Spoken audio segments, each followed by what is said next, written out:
লংকাৰ ২ নং ৰেলৱে উৰণীয়া সেতুৰ পৰিদৰ্শন লামডিঙৰ বিধায়ক শিবু মিশ্ৰৰ বিগত ৭-৮ বছৰ ধৰি নিৰ্মীয়মান অৱস্থাত থকা উৰণীয়া সেতুখনে জলাকলা খুৱাইছে লংকাবাসী।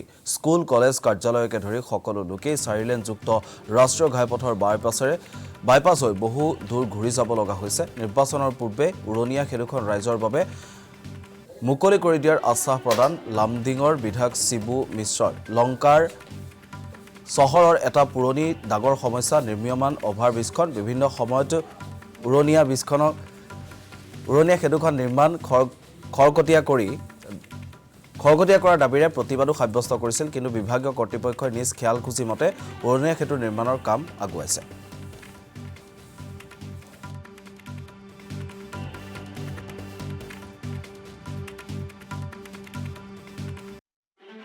বহুদিনৰ এটা পুৰণা সমস্যা আছিল আমাৰ লংকাবাসী ৰাইজৰ আবদাৰ আছিল, সেইমতে কামটো ধৰা হৈছিল, চলি আছে, বহু বছৰ হ'ল।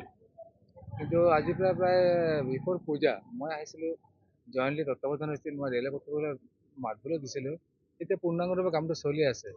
তাৰ কাৰণে মই চালোঁ কিমানখিনি আৰু বাকী আছে, কিমান দিন লাগিব পাৰে। আৰু প্ৰায় ৩ মাহ মানে বিফৰ ইলেকশ্যন তেওঁলোকে যে আমাৰ হেৰি আছে চোৱা চিতা কৰা কাম আছে, আমাৰ ৰেলৱে বিভাগৰ ডিএমৰ কথা হৈছে, ফেব্ৰুৱাৰী মাৰ্চৰ ভিতৰত এইখিনি কমপ্লিট হৈ যাব বুলি তেওঁলোকে আশ্বস্ত কৰিছে।